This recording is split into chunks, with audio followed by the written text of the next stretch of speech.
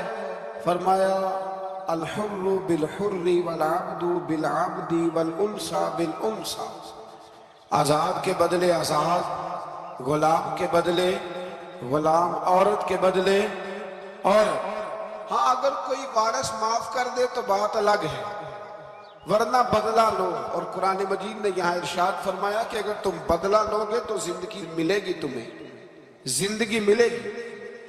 اگر حکمران مجرموں کو سزا دیں گے تو باقی لوگوں کی زندگی محفوظ رہے گی، بچے گی۔ حکم دیا گیا یہاں کہ بدلہ لیا جائے۔ پھر جب ہم چھٹے سے 7ویں رکوع کی طرف چلتے ہیں تو اس میں اللہ نے روزے کا حکم دیا، رمضان کی فضیلت بیان کی، اور ارشاد فرمایا گیا کہ جو روزہ نہ رکھ سکے وہ فدیۃ طعام المسکین، جو تو مریض ہو بیمار ہو وہ تو اتنے روزے جو ہے وہ اگلے دنوں میں رکھ لے۔ اور آگے جا کے یہ بھی بتایا گیا کہ جو زیادہ ہی بیمار ہو پھر وہ ایک مسکین کا فدیہ دے دے، کھانا دے دے۔ پھر اسی آیہ کریمہ میں رب کریم نے فرمایا اگر تم مجھ سے دعا مانگو گے اسی رکوع میں تو فرمایا میں تمہاری دعاؤں کو بھی ضرور قبول کروں گا۔ پھر اسی میں بتایا گیا کہ رات کے وقت تمہیں کھانے کی بھی اجازت ہے اور عمل زوجیت کی بھی تمہیں اجازت دی جاتی ہے۔ اسی طریقے سے پھر آگے اللہ تبارک و تعالیٰ نے حج کے مہینوں کے بارے میں علامتیں ارشاد فرمائیں اور مسائل حج کچھ آگے جا کے بیان کی۔ اور ایک اور غلط رسم لوگ رسمیں بنا لیتے ہیں نا، ایک اور رسم تھی کہ یہودی اور عیسائی جب حج کرتے تھے نا احرام باندھ لیتے تھے، پھر دروازے سے گھر میں داخل نہیں ہوتے تھے، اوپر سے چھلانگ لگا کے کہ اب ہم پاک ہو گئے۔ تو دروازہ چونکہ گناہگار ہے، اس کے بیچ سے گناہگار آتے جاتے رہے ہیں، لہٰذا دروازے سے نہیں گزرتے تھے۔ تو اللہ کریم نے فرمایا یہ کوئی نیکی نہیں، یہ کوئی طریقہ نہیں کہ تم دروازوں سے نہ گزرو، وَلَٰكِنَّ الْبِرَّ مَنِ اتَّقَىٰ، دروازے کے اوپر سے چھلانگ لگانا نیکی نہیں، بلکہ نیکی تو یہ ہے کہ اللہ سے ڈرنا شروع کر۔ حج کے بعد پاک صاف ہو جاؤ، ڈرنا شروع کرو، یہ اصل میں نیکی ہے۔ تو پھر اللہ تبارک و تعالیٰ نے حج کے مسائل کافی تفصیل کے ساتھ، چونکہ وہ فقہی مسائل ہیں اور پوری اس کی جزیات ہیں، لہذا وہ ایک نشست میں کرنے کی بات نہیں، تو رب کریم نے وہاں مشعر حرام کا بھی ذکر فرمایا اور ان سب چیزوں کی طرف نشاندہی فرمائی جن پر توجہ کرنا امت مسلمہ کے لیے بڑا ہی ضروری ہے۔ پھر آگے 8ویں رکوع تک یہ باتیں مختلف انداز میں چلتی رہی۔ پھر 9ویں سے 10ویں رکوع میں ایک بات رب کریم نے یہ ارشاد فرمائی کہ میں نے کافروں کی نظر میں نا جب انہوں نے میری نافرمانی کی ہے، میرے کلمہ نہیں پڑھا، میرے محبوب کو نہیں مانا، قرآن مجید کو نہیں مانا، تو فرمایا میں نے دنیا کی زندگی ان کے سامنے مزین کر دی۔ یہ بڑی سمجھنے والی بات ہے۔ فرمایا زُيِّنَ لِلَّذِينَ كَفَرُوا، وہ جنہوں نے کفر کیا تھا نا ان کے لیے زینت دے دی، کسے؟ حیات الدنیا، دنیا کی زندگی کو اللہ نے نا ان کے لیے حسین کر دی، انہیں بڑے اچھے لگتے ہیں، یہ میری جائیداد ہے، یہ میرا باغ ہے، او میری حویلی ہے، یہ سارے میرے جناب بنگلے ہیں۔ فرمایا یہ چیزیں ہم نے کافروں کی نظر میں پھر پیاری کر دی۔ سمجھیے گا بات، یہ کافر کا طریقہ ہے کہ وہ دنیا داری کا مال دیکھتا ہے تو اس کی آنکھیں کھل جاتی ہیں، بڑا راضی ہوتا ہے۔ مومن کا یہ طریقہ، مومن کس بات پہ راضی ہوتا ہے؟ اللہ تبارک و تعالیٰ کی رضا پہ مومن راضی ہوتا ہے۔ اس چیز کو اللہ کریم نے یہاں بیان فرمایا۔ پھر اس سے آگے جو حرمت والے مہینے ہیں ان مہینوں کا ذکر کیا گیا۔ پھر اللہ تبارک و تعالیٰ نے جوے اور شراب کو حرام قرار دیا۔ 219 نمبر آیت ہے، اسی رکوع میں اللہ تبارک و تعالیٰ نے اس کا بھی تذکرہ فرمایا۔ یہ تفصیل کے ساتھ تذکرے جاری رہے۔ پھر اسی طرح عورتوں کے جو حیض و نفاس کے مسائل ہیں ان کو بھی اللہ تبارک و تعالیٰ نے اسی پارے کے اندر بیان فرمایا۔ کچھ طلاق کے مسائل بھی اللہ کریم نے اسی پارے 9ویں رکوع سے آگے جا کے ان ساری چیزوں کو اللہ کریم نے بیان فرمایا۔ پھر یہ بھی ارشاد فرمایا حیض و نفاس مسائل اور طلاق، ان ساری چیزوں کو بیان کرنے کے بعد فرمایا کہ ان کے مسائل گویا سیکھ لو، اس پر عمل کرو، اور فرمایا تلک حدود اللہ، یہ اللہ کی حدیں ہیں، فلا تعتدوها، اللہ کی حدوں سے آگے نہ گزرنا، یہ وہ باؤنڈری ہے جو اللہ نے بنائی ہے، یہ حکم وہ ہیں جو رب نے دیے، تو ان سے آگے نہ جانا۔ تو بالتفصیل ان ساری چیزوں کا یہاں بیان فرمایا گیا، اور وہ مسائل جو بڑی تیزی سے لوگوں کو الجھا دیتے ہیں ان کا بھی اللہ کریم نے یہاں ذکر فرمایا۔ بیچ میں کچھ آیات ایسی ہیں جو زیادہ توجہ کے قابل ہیں، اور ہماری روزمرہ کی زندگی میں ہمیں ان کی بڑی اشد ضرورت ہے، جو اگرچہ مسائل فقہ تو نہیں لیکن ضرورت کے لحاظ سے، روزمرہ کے اخلاقی رویوں کے لحاظ سے اس کی بڑی ضرورت ہے۔ ان چند آیات کا بھی ہم نے انتخاب کیا، انشاءاللہ اس پر بھی کچھ بات کرتا ہوں۔ اس پارے کے آخر میں نا اللہ کریم نے ایک واقعہ بیان فرمایا ہے، اس میں اللہ تبارک و تعالیٰ نے نا بنی اسرائیل کا ایک واقعہ بڑی تفصیل کے ساتھ، اور وہ اس پارے کے اختتام پر عقیدے کے لحاظ سے، نظریے کے لحاظ سے، سمجھنے کے لحاظ سے بڑی اہم چیز ہے، اس پر ضرور غور فرمائیں۔ وہ یہ ہوا کہ بنی اسرائیل کے اندر ہمیشہ ایسے ہوتا تھا کہ اللہ تبارک و تعالیٰ ایک پیغمبر اور ایک بادشاہ، بنی اسرائیل کے اندر ہمیشہ نبی اور بادشاہ موجود رہتے تھے۔ ایک وقت ایسا آیا کہ بنی اسرائیل میں کوئی نبی نہیں تھے، اور بنی اسرائیل کا جو اپنا علاقہ تھا نا وہ ملک شام ہے، تو قوم عمالقہ ایک قوم تھی اور بڑے سخت گیر لوگ تھے، انہوں نے بنی اسرائیل والوں کے ساتھ لڑائی کی، جہاد کیا، اور انہیں ان کے علاقے سے نکال دیا۔ اور کچھ حضرت یوسف علیہ السلام کے زمانے میں ویسے بھی ایک بہت بڑی تعداد جا کے مصر میں آباد ہو گئی تھی۔ اب یہ ہوا کہ ان کے پاس کوئی بادشاہ نہیں ہے، یہ بار بار دعا کرتے ہیں، التجا کرتے ہیں، تو اللہ تعالیٰ نے ایک پیغمبر انہیں عطا کیے جن کے مختلف نام کتابوں میں ہیں۔ صدر الافاضل رحمۃ اللہ علیہ نے تفسیر خزائن العرفان کے اندر ان کا نام حضرت شمویل علیہ السلام لکھا ہے۔ حضرت شمویل علیہ السلام کو اللہ تعالیٰ نے نبوت عطا فرمائی، اور جب حضرت شمویل علیہ السلام اللہ کے نبی ہوئے، بنی اسرائیل والوں کو یقین آیا کہ اللہ نے الحمدللہ ہمیں ایک نبی کے جھنڈے تلے جمع کر دیا ہے، تو پھر انہوں نے کہا کہ آپ ہمارے سامنے ایک بادشاہ بھی مقرر کریں تاکہ ہم اس کی سرپرستی میں جہاد کریں۔ جب انہوں نے یہ بات کی تو اللہ تبارک و تعالیٰ نے حضرت شمویل علیہ السلام کے ذمے لگایا۔ تو ایک اس زمانے میں اللہ کے نیک بندے تھے جناب طالوت علیہ السلام ان کا نام تھا، تو حضرت شمویل علیہ السلام نے انہیں کہا کہ اللہ کریم نے نا تمہارا بادشاہ طالوت کو بنایا ہے، ان کا نام بھی قرآن مجید نے ذکر فرمایا ہے۔ تو بنی اسرائیل کے لوگ کہنے لگے یہ تو غریب آدمی ہے، وہ بکریاں چرایا کرتے تھے، لیکن علم میں بڑے پختہ تھے، وجود میں بڑے طاقتور تھے، تو کہا کہ یہ تو غریب آدمی ہے، تو ہم تو زیادہ حق رکھتے تھے کہ ہمیں بادشاہ بنایا جائے۔ تو حضرت طالوت علیہ السلام کے بادشاہ بننے کے بعد حضرت شمویل علیہ السلام نے جو بات کی، اللہ کریم نے اسے قرآن مجید میں بیان فرمایا۔ رب فرماتا ہے باسطۃ فی العلم والجسم، اسے اس لیے تمہارا بادشاہ بنایا گیا ہے کہ اسے ہم نے کشادگی دی ہے، علم میں بھی اور جسم میں بھی۔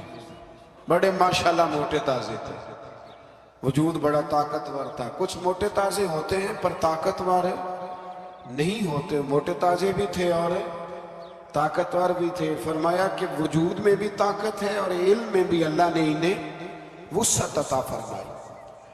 تو بنی اسرائیل والے کہنے لگے جی نہیں جی کوئی بندہ اور آ جائے، یہ ہمارا بہت بڑا مسئلہ ہے نا جی، ہر ایک کی مرضی کی نہ تو بات ہو سکتی ہے اور نہ ہر بندہ ہر ایک کی مرضی پر پورا۔ کہنے لگے نہیں جی کوئی اور ہونا چاہیے تھا، ہمیں کیسے پتہ چلے گا کہ اللہ نے مقرر کیا ہے؟ بڑی خاص بات ہے، اس کو سمجھیے گا، یہ سارا مضمون آپ کو ملے گا اسی پارے کے آخر میں، آپ پڑھیں گے نا جی تو یہ سارا مضمون آپ کو ملے گا، اور آپ اگر سرسری نظر سے بھی اس کا مطالعہ کریں گے نا، جا کے قرآن شریف کھول کے 15 سے 16 رکوع میں آپ خوش ہوں گے کہ آپ کتنے اچھے نظریے اور عقیدے کے ماننے والے ہیں۔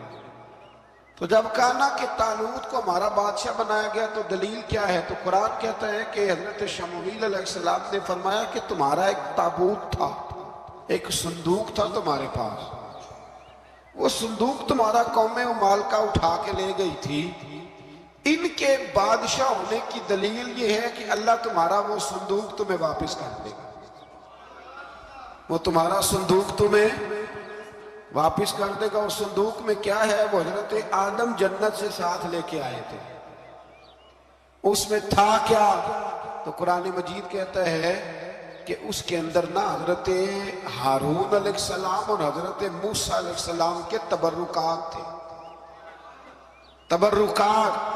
کل میں ایک مولوی دیکھ رہا تھا بیچارہ، ایک بندہ نا مسجد نبی کے ساتھ غلاف اور شاید کوئی کفن تھا، وہ مسجد نبی کی دیواروں سے مس کر رہا تھا، تو وہ کہہ رہا تھا نہیں اس سے کیا ہوتا ہے، تبرک کوئی چیز نہیں، اچھے اعمال کی وجہ سے بندہ بخشا جائے گا۔ میں نے کہا تم مجھے ملے تو میں تجھے بخاری کھول کے دکھاؤں کہ حضرت عبد الرحمن ابن عوف جنہیں حضور نے قطعی جنتی کہا، حضور کے وجود پر کرتا دیکھ کے کہنے لگے حضور بڑا ہی سونا لگ رہا ہے، تو فرمایا تجھے چاہیے حضور مل جائے تو کیا ہی بات ہے۔ نبی پاک نے عطا کیا تو صحابہ کہنے لگے عبد الرحمن آپ کو تو ضرورت نہیں تھی، آپ کے پاس تو بڑے لباس ہیں، تو یہ کرتا حضور نے قبول کر لیا، کوئی لے کے آیا اور آپ نے مانگ لیا، تو وہ رو پڑے، کہنے لگے پہننے کے لیے نہیں مانگا، یہ حضور کے جسم سے لگ گیا ہے، میں نے کفن بنانے کے لیے مانگا ہے۔ تو کہتا ہے حضور کے تبرک میں خیر کوئی نہیں۔ پر آپ یقین کریں ان لوگوں پہ حیرانگی ہے، ہم نے بھی مرنا ہے نا جی، بڑی جلدی قبر میں جانا ہے، وقت کا کچھ پتہ نہیں، لیکن اتنے اندھے ہو کر لوگ چیزوں کو دیکھتے اور اس تیزی کے ساتھ گمراہی پھیلاتے۔ مجھے باقاعدہ کسی نے ویڈیو بھیجی اور کہنے لگا جی دیکھیں کتنی اچھی بات کر رہا ہے، لوگوں کو سمجھائیں، تو میں نے کہا نہیں اس کو سمجھانے کی ضرورت ہے۔ اور میں نے اس کو دیکھا ہے، وہ جو لال جمال والا میں نے دیکھا ہے، وہ ڈھونڈ ڈھونڈ کے جاہلوں کو پکڑتا ہے، تلاش کرتا ہے، اور اگر کوئی مل جائے بات بتانے والا تو پھر وہ خود پکڑا جاتا ہے، اور کئی دفعہ پکڑا گیا تو نکل گیا ہے۔ اللہ تعالی ہمیں سمجھنے کی توفیق دے، ہم سیانے ہو جائیں تو یہ دور دور تک نظر نہیں آئیں گے انشاءاللہ۔ تو وہ تابوت آئے گا، بنی اسرائیل والوں سے کہا تابوت میں کیا تھا سن لو، اور یہ قرآن مجید ہے۔ آج میری ماننا یہ 15 سے 16 رکوع ضرور ہی پڑھنا کہ وہ آخر تابوت میں کیا تھا، کھولنا ذرا۔ قرآن مجید کہتے ہیں کہ حضرت موسیٰ علیہ السلام اور حضرت ہارون کے تبرک تھے، تو تبرک کیا تھے؟ تمام مفسرین نے لکھا ہے کہ حضرت موسیٰ کا ایک کرتا تھا، ایک ڈنڈا تھا، جوتے تھے، اور جناب ہارون علیہ السلام کا امامہ شریف تھا، اور تورات کی کچھ تختیاں تھی۔ تو اس کا فائدہ کیا تھا؟ اس تابوت کا فائدہ یہ تھا کہ بنی اسرائیل والے جب اپنے دشمنوں سے لڑتے تھے، تابوت سامنے رکھ کے دعا مانگتے تھے، اللہ انہیں کامیابی عطا کر دیتا تھا۔ تو قوم مالکوں کو بھی پتہ چل گیا کہ صندوق میں کچھ شے ہے جس کی وجہ سے یہ کامیاب ہو جاتے، وہ صندوق اٹھا کے لے گئے۔ اب ان کی کم بختی یہ، کم نصیبی یہ کہ انہوں نے جا کے اسے روڑی پہ پھینک دیا۔ جب روڑی پہ پھینکا تو ان کے اندر بیماریاں آ گئی، وبائیں پھوٹ پڑی، مرنے لگے، وجود پھولنے لگا۔ پھر ان کے دلوں میں بات آئی کہ یہ ہم نے اس صندوق کی بے ادبی کی ہے۔ صندوق میں کیا ہے؟ تبرکات۔ ہمیں کہتے ہیں یہ نالین کا نقشہ کیوں لگایا ہے؟ تمہارے تو بزرگوں کا عقیدہ ہے سر پہ رکھنے کو مل جائے اگر نقش نالے پاک کے حضور تو پھر کہیں گے کہ ہاں تاجدار ہم بھی ہیں۔ تو کہا کہ اس کے اندر یہ تبرکات تھے، انہیں بھی سمجھ میں آئی، تو انہوں نے نا بیل گاڑی منگائی اور وہ صندوق اٹھا کے اس کے اوپر رکھ دیا۔ اب کیا ہوا؟ قرآن کہتا ہے کہ فرشتوں نے نا